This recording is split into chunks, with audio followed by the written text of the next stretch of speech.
perhaps the most influential motorcycle movement the world has ever seen. Born in the streets of England in the 1950s, its culture still thrives around the globe. There will never be another motorcycle or rider quite like it. And yet, most of us have never heard of the Cafe Racer.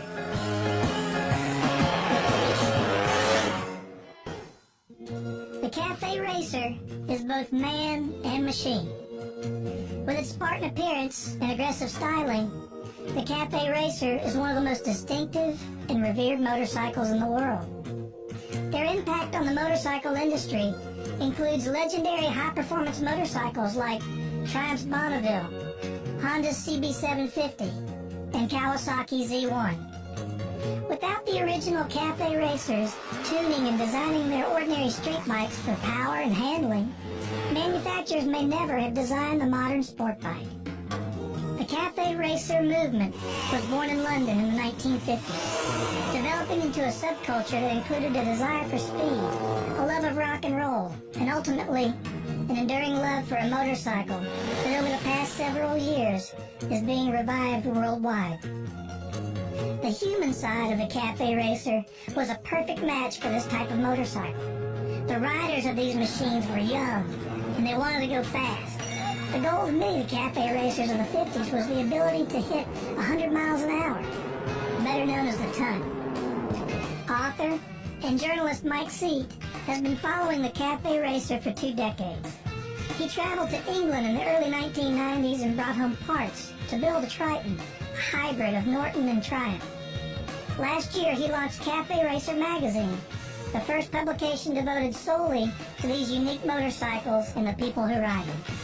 The term Cafe Racer came from was actually a derisive term used to describe kids who hung out in cafes and raced fast.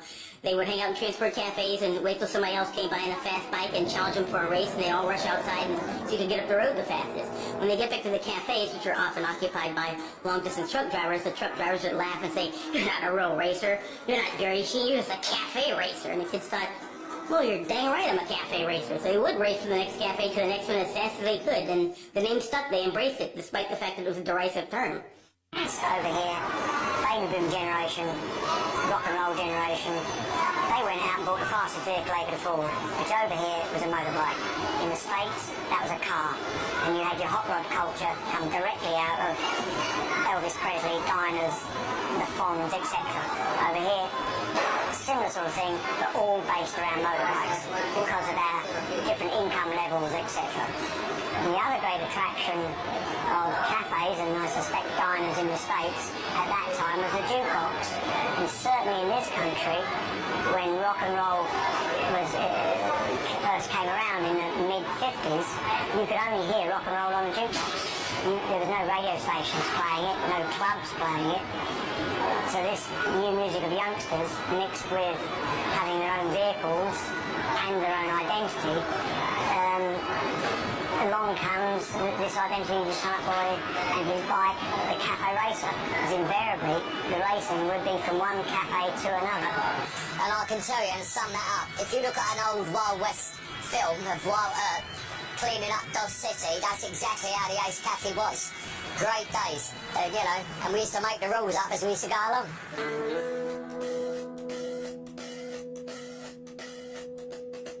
The hunger to make their ordinary street bikes go faster and resemble the machines ridden by British racing heroes like Mike Halewood and Jeff Duke was all part of the Cafe Racer's character.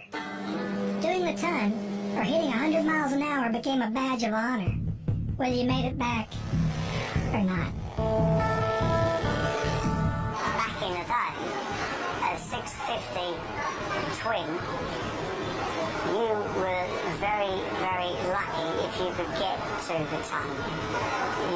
Your motor had to be absolutely right. If you got to the ton, if you could get to that, it's then the handling, not unlike today, the power of the machine often exceeds the performance of the tyres, the brakes, the chassis. That certainly was the case with tuned engines, breathed-on engines of yesteryear. So, ton up, going for the ton really quite meant something. Not only in terms of machine, but also in terms of the road surfaces and the lighting, with lumps of grease dropping off of axles straight on the carriageway. That just gets smeared all over the road. Oil dripping out of gearboxes, out of engines, just complete messy roads. You were taking your life into your own hands, trying to do 100 mile an hour. But having done it, and people being convinced you had done it, you were quite something. And the sound from the exhaust, the notes of the exhaust, it was great. And we'd come past there and all the lads would be here with the old bill behind us, the old police behind us, chasing us. We're sort of invincible in them days, you know. You fell off and you scraped along the floor, and you got back up, you was cut, bruised, I've had lost some of my teeth and bent my nose and scraped them. But you just accepted it in them days, you accepted it. Quite mad, quite mad. But again, in the context of the period, the 50s and the 60s, it's the time of the atom bomb and the commies conquering space, and we could all be dead in 2 minutes at the press of a button. So the psychology, I suggest, of youngsters and that particular backdrop is, well, we might as well enjoy it today because we might not be here tomorrow. And that was played out in full colour out here. We lost lots of lads down here. I'm afraid it was a regular thing going to the funerals, and it was a sad time for us all, you know. I mean, I've got lots of my friends have gone now. I was big, whipped to boot the pop, and we pulled in the one truck stop. No joke, man, it's suicide. Riding along with the mother of the bride. Don't take it back, take it back now, bitch, to me. Take it back, take it back. Why you gonna leave me? Take it back, take it back. You got a long walk back to Tennessee. After the break, we visit legendary seaside battles between rockers and mods, and celebrity riders weigh in on modern cafe society. I mean, this looks like a van from the 70s with teardrop windows, you know what I mean?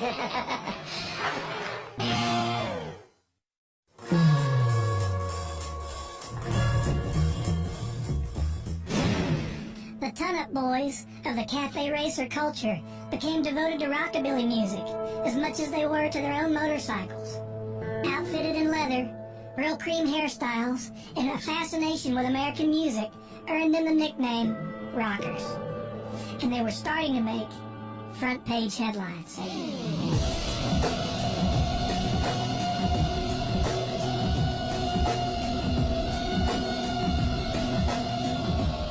I went to lock the door and they pushed me over.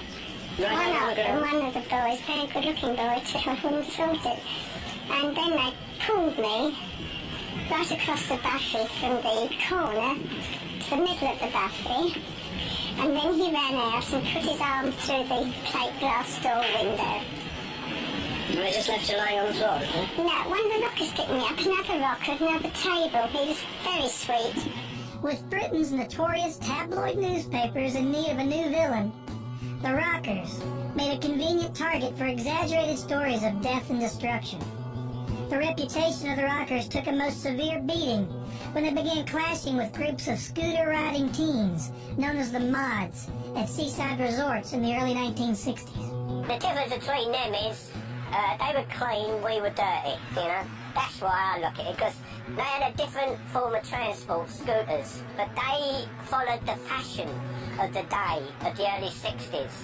The clothes, the hair. I like the old rock and roll, being a greaser or a rocker. I love the rock and roll and all that. To them, that was old-fashioned. Yeah, I can well understand that. I can understand it. Although the accounts vary on how bad the violence really was, the period helped solidify the Rockers' rough and tough image. This is what you might call tribal warfare, I suppose, today, you know, if you want to analyse it. That's all it is, really. Two different groups of people who like different things, and, you know, kids are growing up like a bit of a fight on Saturday night. You know, not associate me with this, but I'm saying it was going on. I mean, I can remember days when I would arrive in a town with a few mates on the bikes as a rocker, and you'd see the mods there, and you'd stay out of the way. You'd get trouble.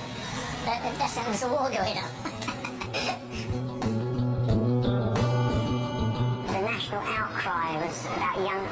what they're doing, something has to be done, be it to do with rock and roll, motorbikes, speed limits, and it hasn't really changed to this day. The subtext of contemporary newspapers is virtually exactly the same, except it's hoodies, it's rap, it's bling. In addition to clashes with the mods, rockers became known for playing other dangerous games. There were numerous reports of something called record racing. Some say record racing was an exaggerated media story, while others claim it was commonplace at the cafes across England. It was 100% rocker. The place was bouncing. You know, the people roaring up and down, illegally chased by police. What it consisted of is jukebox, and every cafe back then had a jukebox, the only place you could hear rock and roll. Tracks were all about 3 minutes long, if I'm not mistaken. Coin in, and then out onto your bike, up to Hanger Lane, the big roundabout just west of here, and back again before the record finished. Just a recipe for carnage, basically. Despite the negative headlines and mounting pressure for helmet laws, a national speed limit, and a ban on motorcyclists younger than 16, there emerged a movement to rehabilitate the image of rockers and their cafe bikes. In 1962, a preacher by the name of Bill Shergold offered bikers a chance to congregate at his London parish. That was the start of the 59 Club, a church youth mission that attracted thousands of riders that formed good deeds and charity work aimed at improving the public perception of the cafe crowd. He thought if we gave toys to tots every Christmas or took shoes to orphans in a big mass and let people see bikers doing good, it would change the image. And it worked. And it's funny, but it's carried over here to the States when you see bike clubs and A-Bay clubs doing that today. It all dates back to Reverend Bill Shergold. After the break, some heavy hitters define cool in cafe society. I realize there's a whole generation of kids who don't even know what bikes in the 60s look like.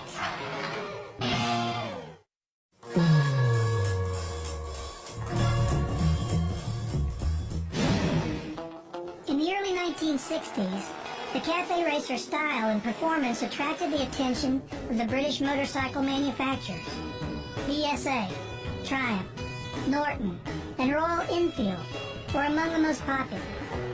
Few motorcycles have come to characterize the cafe racer as well as the Triton, a homemade hybrid of Norton's sharp handling frame and a Triumph engine.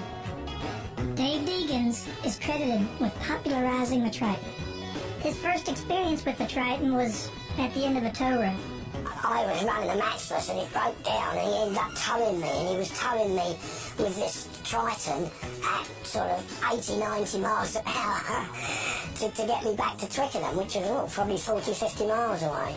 And that stuck in my mind when I was a youngster, so then a few years later when I had started racing bikes, I thought it'd be nice to make a combination like then because it was so impressive. So I made my first Triton racer, and we went to Spain and won a 24-hour race, beating the Italian and Spanish factory teams. On the track, former cafe street riders like Eddie Dowell, Dave Deegans, and Paul Dunstall helped to develop technologies like the disc brake conversion kits, big bore engines, and tuned exhausts that formed the backbone of the first performance parts aftermarket. The cafe racer's influence on modern motorcycle manufacturing is still being felt in a lot of ways. I don't think a lot of people are aware of it, but not only motorcycles like the Triumph trucks, then the Ducati Sport Classics, the Paul Smart replica, Kawasaki's short-lived W650 of a few years ago, but motorcycles like the Speed Triple, which is a naked high-performance bike derived from the Street Fighter, which is a direct descendant of the cafe racer, all those bikes came directly from the cafe racer. And I think also if you look at customized sport bikes where people spend untold amounts of money on things like putting carbon fiber all over a Ducati or blinging out a Hayabusa with chrome and everything. The whole idea of customizing your street bike to make it faster and cooler looking and look like a race bike, that all dates back to these guys in the 1950s and 1960s. I realize there's a whole generation of kids who don't even know what bikes in the 60s look like. Back in the day, you could tell a bike from what the engine looked like. That's very difficult to do anymore. Now it's about swoopy designs or batwing, fairings and all kinds of new fiberglass looks, but I think it's important for people to know where things came from. I mean, this looks like a van from the 70s with teardrop windows, you know what I mean? A shag wagon. No, I love it, man. Doing the custom cafe stuff is the alternative to buying a new, I don't know, Kawasaki Ninja or something, which in my opinion is not the most attractive thing. So if you're more into the old school thing, but you want a sort of race-looking bike anyway, then, you go for the custom cafe.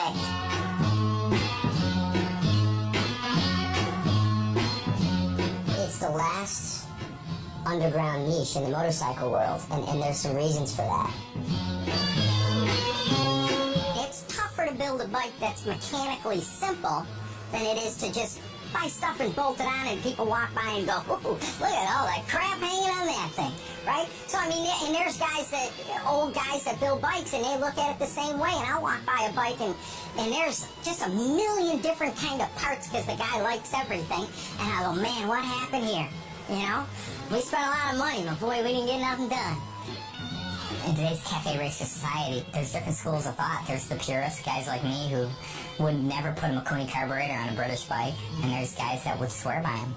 Like I said, you see many commandos out there with Mikunis, and like I said, so there's the purists, and then there's also the guys that love to do the craziest stuff. That's the great thing about cafe racer society, is that anything goes.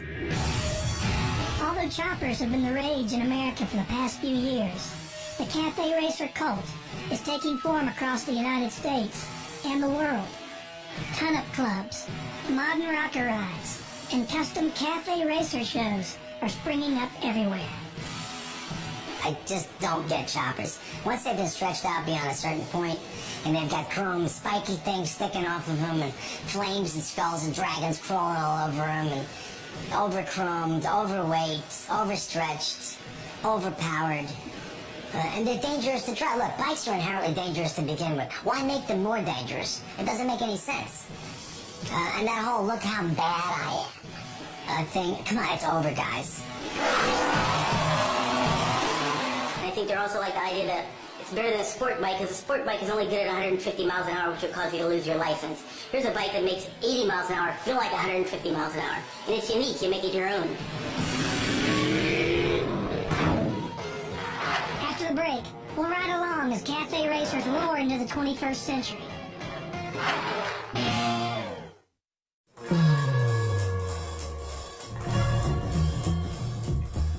So from the rockers of the 1950s to the ton-up boys and mods of the 1960s, the Cafe Society has come a hell of a long way.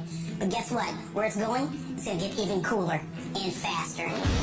We're finding guys building unbelievable custom cafe racers from the rusted hulks of forgotten motorcycles. Oh, look at that. We'll hang with top-level custom builders who are turning their eye from choppers to fast, stripped-down roadsters. And young guns who are searching through junkyards for old Hondas that were left to rust long before these cats were even born. Witness the whole scene blow up from one end of the country to the other. Watch with us as guys from LA turn trash into treasure. And foreign expats from Japan and Europe prove that the US is now the hub of the ton-up culture. What are the rules? The cool thing is, there are no rules. No.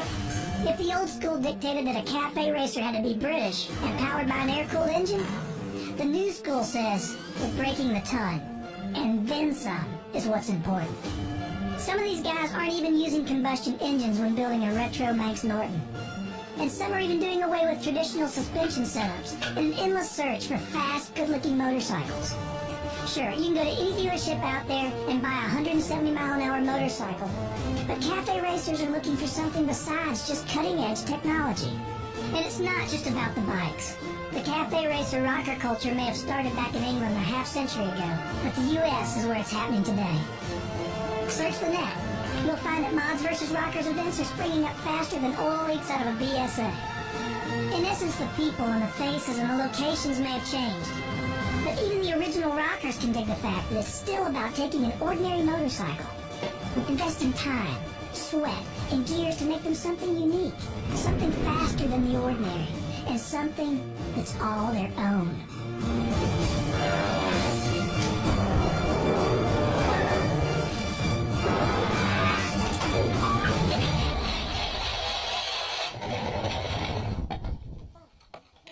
Cafe Racer, only on Discovery HD Theater. It's going to be one hell of a ride.